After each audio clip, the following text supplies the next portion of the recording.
Good morning विद्यार्थियों, आज हम इस वीडियो में अध्ययन करेंगे राजस्थान में सूखा एवं अकाल, drought and famine in Rajasthan. छात्रों, जैसा कि आप सब लोग जानते हैं कि राजस्थान अकाल और सूखे का स्थायी निवास माना गया है। राजस्थान की भौगोलिक परिस्थितियां इस प्रकार की हैं कि यहाँ स्थायी रूप से सूखा व अकाल देखा जाता है। राजस्थान की भूमि अकाल की कर्मस्थली बन चुकी है। वास्तविक रूप में अकाल का सही परिदृश्य राज्य के पश्चिमी भाग में देखा जाता है। जो 61% राजस्थान का रेगिस्तानी भाग है, उस रेगिस्तानी भाग में अकाल का वास्तविक स्वरूप हमें देखने को मिलता है, क्योंकि वहां पानी का पूर्णतः अभाव है। धरातल में रेत के टीले दोहरे बने हुए हैं, जहां दूर दूर तक रेत ही रेत दिखाई देती है। किसी प्रकार की वनस्पति वहां दिखाई नहीं देती है, जिसके कारण वहां सही तरीके से पशुपालन, खेती कार्य या अन्य प्रकार के उद्योग धंधे स्थापित नहीं हो पाते हैं। राजस्थान के अकाल के संदर्भ में कहा जाता है छात्रों, पग पुंगल धड़ कोटड़े बाहु बाड़मेर, जावे लादे जोधपुर थावे जैसलमेर। छात्रों, यह जो कहावत है राजस्थान के अकाल व सूखे के संदर्भ में चरितार्थ है। इसमें ऐसा कहा गया है कि पश्चिमी राजस्थान को अकाल का स्थायी निवास कहा गया है। पग पुंगल धड़ कोटड़े, पग पुंगल अकाल के जो पैर हैं वो पुंगल प्रदेश बीकानेर को माना गया है। धड़ कोटड़े, उसका जो शरीर है, धड़ है, वो कोटड़े में माना गया है। बाहु बाड़मेर, अकाल की भुजाएं जो है वो बाड़मेर में मानी गई हैं। जावे लादे जोधपुर, यदि ढूंढने से जोधपुर मिल जाएगा, नहीं तो स्थायी रूप से अकाल का जो घर है वो जैसलमेर को माना गया है। छात्रों, ये जो कहावत है ये वास्तव में राजस्थान के अकाल के संदर्भ में बिल्कुल सार्थक सिद्ध होती है कि हम ऐसा मानते हैं कि 3 वर्ष में अकाल और लगभग 5 वर्ष में त्रिकाल जैसी समस्याएं राजस्थान को देखने को मिलती है। अकाल में पानी की समस्या को माना गया, त्रिकाल में पानी, चारा और अन्न, जब तीनों का अभाव हो जाता है तो ऐसी स्थिति को त्रिकाल कहा गया है। छात्रों, अकाल शब्द का अभिप्राय मृत्यु को आमंत्रण से है। एक ऐसा समय जो मृत्यु को आमंत्रित करता है, उसको अकाल शब्द का शाब्दिक अर्थ के तौर पर देखा जाता है। पानी के अभाव में लोगों की बढ़ती समस्या, जिससे लोगों को अपनी जान की बलि देनी पड़ती है। जब यह समस्या अपने भीषण रूप में आ जाती है तो इसका नया चेहरा देखने को हमें मिलता है। इसे त्रिकाल भी कहा गया है। त्रिकाल शब्द का तात्पर्य अन्न, चारा और पानी का एक साथ अभाव देखा गया है। इसमें पशुधन भी अपने जीवन को नहीं बचा पाता है, साथ में मानव को पानी नहीं मिलता है, पशुओं को चारा नहीं मिलता है और अनाज खाने के लिए नहीं मिलता है। तो ये तीनों समस्याएं जब एक साथ व्यापक तौर पर हमारे बीच आ जाती हैं तो ऐसी व्यवस्था को, ऐसी समस्याओं को त्रिकाल माना गया है। राजस्थान के संदर्भ में अकाल की घटनाएं सामान्य हो चुकी हैं। राजस्थान में प्रत्येक वर्ष कहीं ना कहीं, किसी न किसी क्षेत्र में अकाल देखने को हमें मिलता है और यह लोगों के जीवन का हिस्सा भी बन चुका है। छात्रों, तत्कालीन जो हमारी मुख्यमंत्री वसुंधरा राजे सिंधिया रही थी, उन्होंने अकाल के संदर्भ में पंचवर्षीय योजनाओं में 4 वर्ष का अकाल देखा जाता। ऐसा माना था 7-8 के बजट में, उन्होंने बजट भाषण में घोषणा की थी कि राजस्थान के 5 वर्षीय विकास मॉडल में लगभग 4 वर्ष हमें अकाल देखने को मिलता है। अब देखिए, यहाँ ये तो कुछ बेसिकली उस तरह की बातें थी कि राजस्थान स्थायी रूप से अकाल का ठिकाना है। अब यदि हम ऐतिहासिक पृष्ठभूमि की बात करें कि किन किन समय में राजस्थान में भीषण अकाल पड़ा है और उस अकाल में किन किन समस्याओं का हमने सामना किया है, तो अकाल एवं सूखे की ऐतिहासिकता या ऐतिहासिक निर्णय क्या रहे हैं, तो राजस्थान में अकाल व सूखे की समस्या कोई नई समस्या नहीं है। यह तो बहुत पुरानी और निरंतर चली आ रही समस्याओं में से एक है। कर्नल जेम्स टोड, जिन्होंने राजस्थान का इतिहास लिखा है, राजस्थान को राजस्थान शब्द दिया है, उन्होंने 11वीं सदी में 12 वर्ष तक पानी नहीं बरसने तथा सूखे पड़ने से उत्पन्न भीषण अकाल व भुखमरी एवं बेकारी का बड़ा ही मार्मिक एवं हृदय विदारक विश्लेषण अपनी किताब के अंदर, राजस्थान के संदर्भ में जो उन्होंने किताब लिखी है उसमें ये बताया है लगभग 12 वर्ष तक पानी नहीं बरसा, सूखा पड़ने से जो भीषण अकाल भुखमरी एवं बेकारी का बड़ा मार्मिक और हृदय विदारक विश्लेषण उनकी पुस्तक में हमें देखने को मिलता है।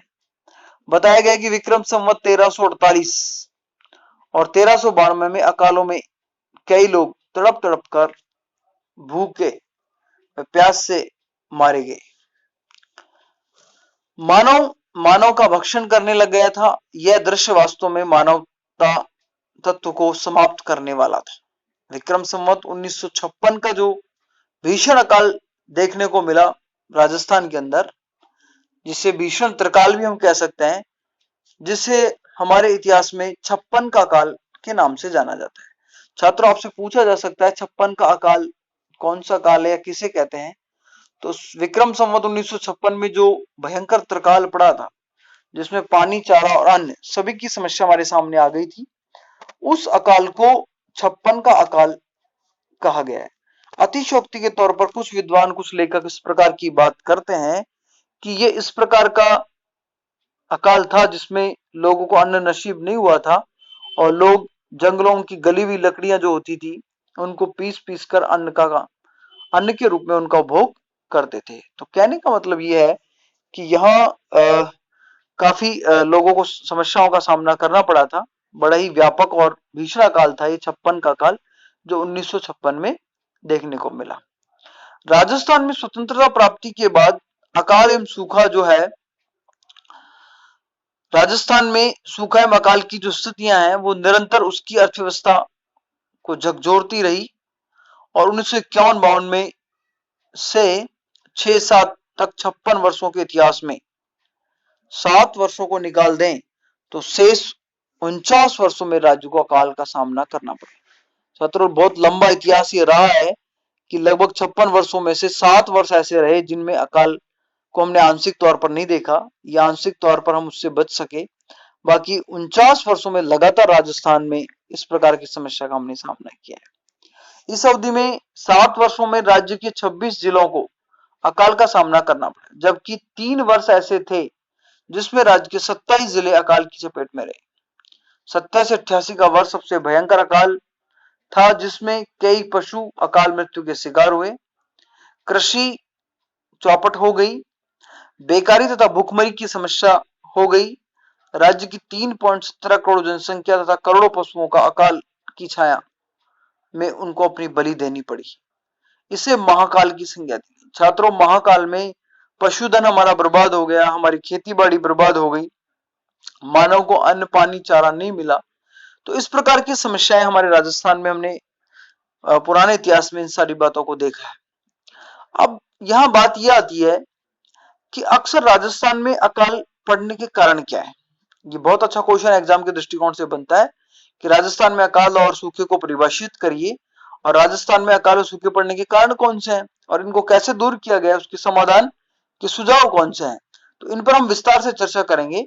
तो राजस्थान में अकाल और सूखे के कारण की यदि हम बात करें तो मुख्य रूप से हम इन्हें 4 भागों में बांट सकते हैं।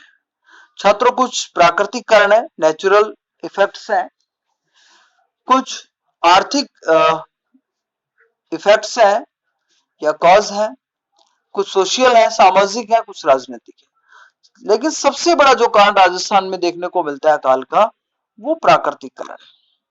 छात्रों, प्राकृतिक संरचना की जब हम बात करते हैं तो राजस्थान की जो भौगोलिक और प्राकृतिक संरचना है वो इस प्रकार की है कि अक्सर यहाँ अकाल देखने को मिलता है। अब प्राकृतिक कारणों में कौन कौन से घटक ऐसे हैं जो इस अकाल के लिए जिम्मेदार हैं? तो हम अतिवृष्टि की हम बात कर सकते हैं, अनावृष्टि की हम बात कर सकते हैं, अनियमित और अनिश्चित वर्षा की हम बात कर सकते हैं। छात्रों, अतिवृष्टि का मतलब होता है जरूरत से ज्यादा वर्षा का होना, लेकिन राजस्थान में ऐसा नहीं देखा जाता कि राजस्थान में जरूरत से ज्यादा बारिश हो, ऐसा हम बहुत कम देखते हैं। विशेष तौर पर पश्चिम राजस्थान में तो 25 सेंटीमीटर जो वर्षा रेखा है उसके आसपास ही बारिश होती है। इसलिए अतिवृष्टि की पश्चिम राजस्थान में कोई घटनाएं हमें देखने को नहीं मिलती है। हाँ, पूर्वी राजस्थान और दक्षिण पूर्वी राजस्थान में हम ये देख सकते हैं कि जो हमारा वर्षा ऋतु का जब समय होता है तो उस समय में वर्षा इस कद्र आगे बढ़ती है या इस कद्र वो बारिश होती है, जिसकी वजह से कहीं कहीं कई जगहों पर हमें अतिवृष्टि का सामना करना पड़ता है। तो राजस्थान में कई जगह अतिवृष्टि होने के कारण वहां की फसलें चौपट हो जाती हैं, वहां के मिट्टी में कटाव होने लग जाते हैं, जिससे हमारे जंगल खत्म हो जाते हैं। इसकी वजह से दलदल की स्थिति हो जाती है, जो बहुत अधिक मात्रा में वनस्पति को नष्ट कर देता है, जिसके कारण पशुओं को चारा, इस तरह की जो समस्याएं, खाद्यान्न की जो समस्याएं हमारे बागानों को नष्ट कर देती है। तो इस प्रकार की समस्याएं हमारे सामने छात्रों बन जाती है। अनावृष्टि की हम बात करें तो अनावृष्टि का मतलब होता है आवश्यकता से कम बारिश होना। तो ये राजस्थान में एक पर्याय शब्द है कि राजस्थान में आवश्यकता से कम बारिश होती है। हर वित्तीय वर्ष में जब हम बात कर रहे हैं तो हर वित्तीय वर्ष में बारिश का जो औसत है वो हर साल कम होता जा रहा है। जो पिछले साल हमारे यहाँ बारिश हुई थी उससे अब इस साल सामान्य से कम बारिश हो रही है। बारिश का जो असमान वितरण है, किसी क्षेत्र में तो विशेष प्रकार की बारिश हो जाती है या बहुत अधिक मात्रा में बारिश हो जाती है, और किसी क्षेत्र में बारिश व्यापक तौर पर नहीं होती है। जैसा कि हम देख रहे हैं कि दक्षिण और दक्षिण पूर्वी जो राजस्थान का हिस्सा है वर्तमान में, उसमें बहुत तेज बारिश चल रही है। वहां के सभी बांध जलमग्न हो चुके हैं, वहां की नदियां उफान पर हैं। जबकि पश्चिम राजस्थान, उत्तर पश्चिम या उत्तर पूर्वी जो राजस्थान है, उसमें बारिश आज भी कम मात्रा में हो रही है। तो छात्रों, अनावृष्टि की जो स्थिति है ये ज्यादा राजस्थान में देखने को मिलती है। इसी में हम अनियमित और अनिश्चित वर्षा की हम बात कर रहे हैं। अनियमित का मतलब है कि ये जो बारिश है वो रेगुलर नहीं होती है, कभी बहुत अधिक मात्रा में हो जाती है और फिर लंबे समय तक फिर बारिश नहीं होती है, जिसकी वजह से हमारी फसलें चौपट हो जाती हैं, हम उनमें उत्पादन कार्य नहीं कर पाते हैं। हमारे जो जोहड़ है, टांके हैं, बांध हैं, तालाब हैं, पोखर हैं, ये सब सूखे रह जाते हैं, जिसकी वजह से हमारी अगली फसल को भी हम उत्पादित नहीं कर पाते हैं। क्योंकि आज भी हम जब बात करते हैं फसल के संदर्भ में तो लगभग 60% भूमि का ऐसा भाग है जो गैर सिंचित है, जो पानी की पहुंच से परे है। और जब इस प्रकार की अनियमित अनिश्चित बारिश होती है, जिसकी वजह से हमारी फसल भी आगे जाकर चौपट हो जाती है। इसके अलावा हम जो बात कर रहे हैं उसमें इस दौरान वर्षा किसी क्षेत्र में अधिक व किसी क्षेत्र में बहुत कम होती है, जिससे फसल को नुकसान व पानी की समस्या उत्पन्न हो जाती है। भौगोलिक प्राकृतिक स्थिति की जब हम बात करेंगे, अगला जो हमारा बिंदु है इसमें, तो राज्य की जो भौगोलिक स्थिति है वो देश के पश्चिम भाग में स्थित है, जहां बंगाल की खाड़ी व अरब सागरीय मानसून अति वर्षा नहीं कर पाता है। क्योंकि बंगाल की खाड़ी से आने वाला मानसून राजस्थान तक आने तक अपना सारा पानी खाली कर चुका होता है, और अरब सागरीय मानसून को अरावली पर्वतमाला रोकने में असमर्थ है। ये आप सब लोग इस बात से परिचित है कि अरावली पर्वतमाला जो है, इसकी जो भौगोलिक स्थिति बनती है वो दक्षिण पश्चिम से लेकर उत्तर पूर्व की ओर बनती है, जबकि अरब सागरीय मानसून से जो हवाएं उठकर चलती हैं वो भी दक्षिण पश्चिम से लेकर उत्तर पूर्व की ओर जाती हैं। तो इनके अवरोधक के तौर पर अरावली पर्वतमाला जो है वो काम नहीं कर पाती है या इन हवाओं को रोक नहीं पाती राजस्थान में, और ये हवाएं अरावली पर्वतमाला के समानांतर आगे की ओर निकल जाती हैं, जिसकी वजह से राज्य का बहुत बड़ा भाग वृष्टि छाया प्रदेश रह जाता है, या बहुत बड़े भाग पर बारिश नहीं हो पाती है, जिसकी वजह से भी राजस्थान में जो मानसून की स्थिति है, वर्षा की जो स्थिति है वो कम हो जाती है, जिसके कारण हमें अकाल का सामना करना पड़ता है। और अरावली पर्वतमाला की जो हम बात कर रहे हैं, तो अरावली पर्वतमाला के साथ जो अरब सागरीय मानसून उत्पन्न हो रहा है वो थार की मरुस्थल और इधर जो पूर्व का जो भाग है उसमें बारिश करने में भी सक्षम नहीं है। इसके अलावा बंगाल की खाड़ी का जो मानसून है वो लंबी दूरी तय करके राजस्थान पहुंचता है, और वो रास्ते में ही अपने सारे पानी को खर्च कर देता है, जिसकी वजह से भी राजस्थान बंगाल की खाड़ी के मानसून से भी वंचित रह जाता है। तो छात्रों, इस वजह से राजस्थान में अधिकांश भाग पर अकाल देखने को हमें मिलता है। इसके अलावा यदि हम प्राकृतिक कारणों में अगले बिंदु की बात करें तो धरातल की बनावट। हमारी जो भौगोलिक संरचना है उसमें धरातल की बनावट इस प्रकार से है, जिसमें राज्य की कुल क्षेत्रफल का लगभग 61% भाग वो मरुस्थलीय है, थार के मरुस्थल के अंतर्गत वो स्थिति बनती है। इसके अलावा अरावली पर्वतमाला की जो स्थिति अभी हमने बात की है वो भी उन हवाओं को रोकने में असमर्थ है। वो समानांतर बन जाती है, इसकी वजह से वो हवाएं रुक नहीं पाती हैं। राजस्थान की धरातलीय बनावट समतल नहीं है। राज्य के बीचों बीच उत्तर से दक्षिण तक फैली अरावली की श्रेणियों मानसूनी हवाओं को रोक नहीं पाती है। पश्चिमी रेगिस्तान की रेतीली मिट्टी व हवाओं के कारण एक स्थान से दूसरे स्थान पर उड़कर रेतीले भाग बढ़ते हैं। मरुस्थलीय क्षेत्रफल में ये रेत के टीले जो बने हुए हैं हवाओं के दबाव के कारण अपना स्थान परिवर्तित करते रहते हैं और जिसके कारण मरुस्थल का प्रसार होता रहता है। और जिन क्षेत्रों में मरुस्थल का प्रसार होता रहता है वहां वनस्पति का अभाव हो जाता है, जिसके कारण हम पशुचारण नहीं कर पाते हैं और ज्यादा बारिश हमें नहीं मिल पाती है, जिसके कारण हम अकाल का सामना करते हैं। छात्रों, इसमें फसलों को पैदा करने में समस्याएं आती हैं। मरुस्थलीय भाग में भूतल पर पानी की कमी होती है, जिससे अकाल व सूखा पड़ता रहता है। इसके अलावा प्राकृतिक कारणों में अगले हम कारण की बात करें तो राजस्थान में शुष्क जलवायु। राजस्थान जो प्रदेश है वो शुष्क ड्राई क्लाइमेट में आता है, शुष्क या सूखी जलवायु में आता है। यह गर्म तेज हवाएं चलती हैं। हवाओं में शुष्कता फसलों के लिए घातक होती है, जिससे जलवायु में वर्षा का अभाव व तापमान की अधिकता होती है। कम वर्षा के कारण इससे अकाल व सूखे की स्थिति उत्पन्न हमेशा होती रहती है। तो शुष्क जलवायु जो है, यह शुष्क जो जलवायु है, ये भी राजस्थान में अकाल व सूखे का कारण बनती है। छात्रों, इसके अलावा अगले बिंदु की हम बात करें तो कुछ नेचुरल कैलामिटीज, प्राकृतिक प्रकोप, प्राकृतिक घटनाएं, ये भी राजस्थान में अकाल के लिए जिम्मेदार है।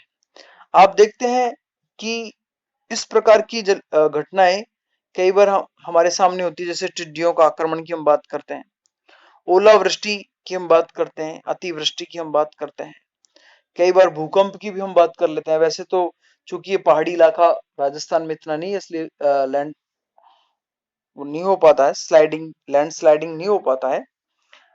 यहाँ ज्यादातर जो प्राकृतिक घटनाएं देखने को मिलती हैं, प्राकृतिक प्रकोप देखने को मिलते हैं, वो अतिवृष्टि अनावृष्टि हम कह सकते हैं। इसके अलावा टिड्डियां जो हैं वो भी राजस्थान को काफी अधिक मात्रा में यहाँ की फसलों को नुकसान पहुंचाती हैं।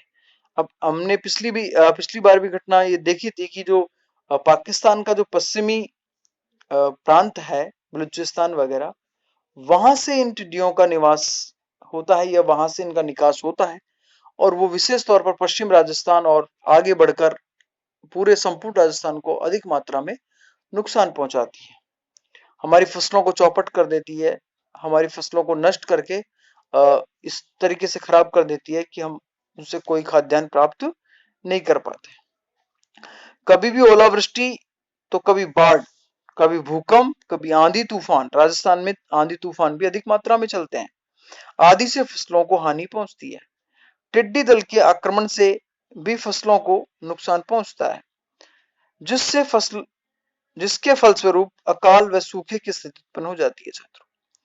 छात्रों, ये सब ऐसे बिंदु हैं जो प्राकृतिक प्रकोपों में आते हैं और राजस्थान इन प्राकृतिक प्रकोपों का प्रतिवर्ष सामना कर रहा है। अब जैसे हम बारिश का समय चल रहा है, अब आप देख रहे हैं कि राजस्थान में कुछ क्षेत्र ऐसे हैं जहां बहुत अधिक मात्रा में बारिश हो रही है, जिसकी वजह से वहां अतिवृष्टि हो रही है, वहां खेत खलियान बर्बाद हो रहे हैं, नदी नाले जो है उफान पर है, जिससे भूमि का अधिक मात्रा में कटाव हो रहा है। किसान ने जो फसल बोई है वो पानी में जलमग्न हो चुकी है, वो खराब हो चुकी है। जबकि कुछ क्षेत्र ऐसे हैं कि वहां बारिश नहीं हो रही है, जिसको हम कम बारिश वाले क्षेत्रों के अंतर्गत अध्ययन करते हैं। तो ऐसी स्थिति में राजस्थान में अकाल और सूखा अधिक मात्रा में हमें देखने को मिलता है।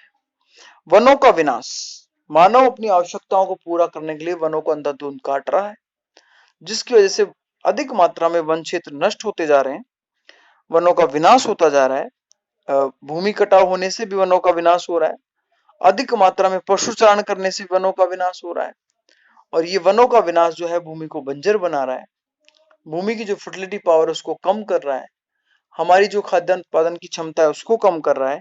इसकी वजह से हम कह सकते हैं कि राजस्थान में अक्सर सूखा व अकाल देखने को मिलता है। तो वनों के विनाश से धरातल पर असंतुलन पैदा हो रहा है, जिससे वर्षा में कमी हो रही है, क्योंकि आपको पता है कि बारिश भी उन क्षेत्रों में आती है जहां पेड़ पौधे अधिक होते हैं, जहां वृक्ष अधिक लगाए जाते हैं, उन क्षेत्रों में बारिश अधिक होती है। तो छात्रों ऐसी स्थिति में बारिश को अधिक मात्रा में करने के लिए वनों को ज्यादा से ज्यादा हमें लगाना होगा, पेड़ पौधे लगाने होंगे। लेकिन राजस्थान में अधिक मात्रा में पेड़ पौधे काटे जा रहे हैं। नदी नालों से बजरी का उत्खनन किया जा रहा है, ये भी एक भूमि असंतुलन का एक बहुत बड़ा कारण बन रहा है। माइनिंग जो हो रहा है, अनियंत्रित जो माइनिंग या खनन कार्य किया जा रहा है राजस्थान के अंदर, ये भी असंतुलन का एक कारण बन रहा है। तो छात्रों हमने आज की इस क्लास में जो आपसे चर्चा की है उसमें आपसे अकाल व सूखे के बारे में चर्चा की है, और साथ में आपको व्यापक तौर पर ये बताया गया है कि अकाल के कारण क्या है, अकाल व सूखे के कारण कौन कौन से बिंदु बनते हैं, जिनमें हमने एक बिंदु का विश्लेषण यहाँ किया है कि प्राकृतिक कारण कौन कौन से हैं। उसमें अतिवृष्टि, अनावृष्टि है, अनियमित अनिश्चितता है, ठीक है, वनों के अंधाधुंध कटाई है, राजस्थान का शुष्क जलवायु में होना है, प्राकृतिक प्रकोप है, ठीक है, धरातल की बनावट को भी जिम्मेदार ठहराया गया है, भौगोलिक प्राकृतिक क्या स्थिति बन रही है उसको भी इसमें जिम्मेदार ठहराया गया है। तो ये सारे कारण जो बन रहे हैं, ये राजस्थान में अकाल व सूखे के प्राकृतिक कारण बन रहे हैं। छात्रों अगली क्लास में हम इसके कुछ आर्थिक कारण, सामाजिक कारण और राजनीतिक कारणों पर चर्चा करेंगे। अभी हम इसे यहीं समाप्त करेंगे इस क्लास को। धन्यवाद।